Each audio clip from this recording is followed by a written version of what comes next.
thì ai con xe soi cái con ê mở nè bà thoát con ta xe sau mới tạo xe sau mới nhỉ chặt đuôi thì ai soi cái con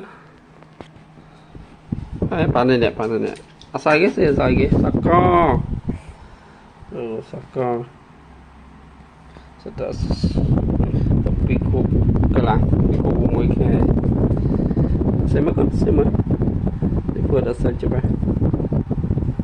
cô đừng cho co mình mất co đi mới chấm phải đến ngày tí sám sắp khát nâu bị bom phải phèm bỏ chụp bánh vào một chất pin vừa đã sai để sao đi nó lên nông lên chân chân chân trái tay khang chân cái